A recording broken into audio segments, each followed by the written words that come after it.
Iran এবং ইসরায়েলের মধ্যে পাল্টাপাল্টি মিসাইল হামলায় বিপদে পড়েছে আমেরিকা। ইসরায়েল এবং ইরানের এসব হামলার মাঝখানে পড়ে প্রাণ হারাচ্ছে আমেরিকার সেনারা।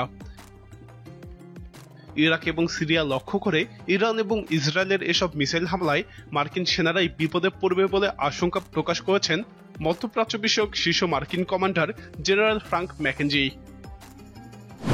ইরাকের কুর্দিস্তানে মার্কিন কনসুলেটের কাছে ইরানের মিসাইল হামলার পর জেনারেল ম্যাকেঞ্জি এই মন্তব্য করেন। জেনারেল ম্যাকেঞ্জি হচ্ছেন মধ্যপ্রাচ্যে আমেরিকার সামরিক বাহিনীর সর্বাধিনায়ক। সাম্প্রতিক সময়ে মধ্যপ্রাচ্যে আমেরিকান সেনাদের প্রাণহানির সংখ্যা নিয়ে বেশ কিছু মতামত দিয়েছেন তিনি, কিন্তু আমেরিকা সরকার কখনো তার এসব আতঙ্ককে পাত্তা দেয়নি। পেন্টাগনের সাংবাদিকদের সঙ্গে আলাপকালে ম্যাকেঞ্জি বলেন, গত 6 মাসে ইরান বেশ কয়েকবার মার্কিন বাহিনী এবং স্থাপনায় আক্রমণ করেছে,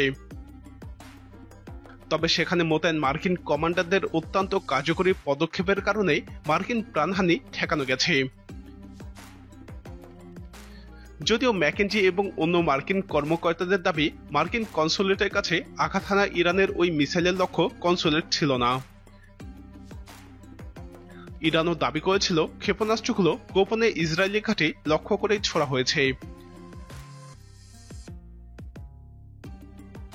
সিরিয়ায় ইরানি বিপ্লবী গাইডের 2 কর্মকর্তা নিহত হওয়ার প্রায় 1 সপ্তাহ পর ইরাকের ইরবিলে এই ক্ষেপণাস্ত্র নিক্ষেপের ঘটনা ঘটে। ইরানের বিপ্লবী গাইডের 2 কর্মকর্তা নিহত হওয়ার পিছনে আমেরিকার মিত্র ইসরায়েলের হাত রয়েছে বলে অভিযোগ ইরানের। ওই ঘটনার পর ইরানের বিপ্লবী গাইড সতর্ক করেছিল যে ইরানের চিরশত্রু ইসরায়েলকে এই অপরাধের মূল্য দিতে হবে। এ ব্যাপারে ম্যাকেঞ্জি বলেন, আমার ধারণা এটা একদম স্পষ্ট যে ইরানের হামলার মুখোমুখি হলে ইসরায়েল আত্মরক্ষার জন্য পদক্ষেপ নেবে, আর ইরানও ইসরায়েলকে ধ্বংসের জন্য বদ্ধপরিকর।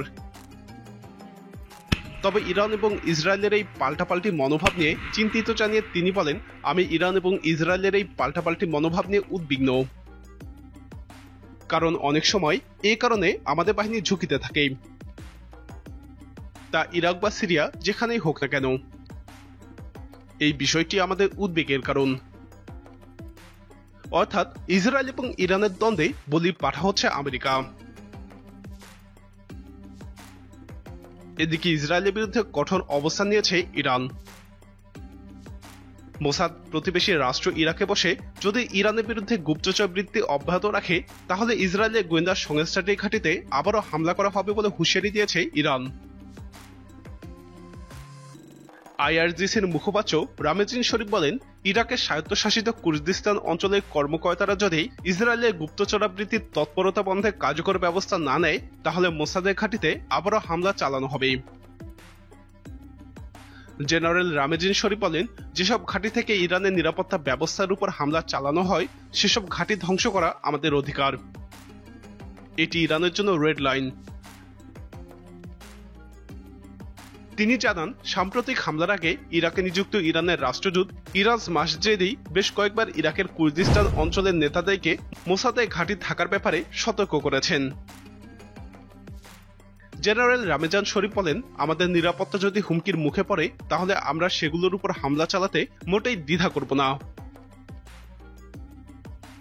কয়েকদিন আগে আইআরজিসি 1 ডজন ব্যালিস্টিক মিসাইলের সাহায্যে ইরাকের কুর্দিস্তানে মোসাদের ঘাঁটিতে হামলা চালায়। এতে মোসাদের বেশ কয়েকজন কর্মকর্তা হতাহত হয়েছে বলে দাবি করে ইরান।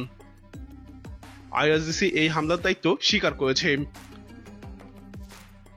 প্রিয় দর্শক, ইরান এবং ইসরায়েলের পাল্টাপাল্টি হামলায় আমেরিকার অসহায়ত্বকে আপনি কিভাবে দেখছেন? আপনার মতামত কমেন্টে জানান। নিয়মিত এরকম ভিডিও পেতে আমাদের চ্যানেলটি সাবস্ক্রাইব করে আমাদের সাথেই থাকুন।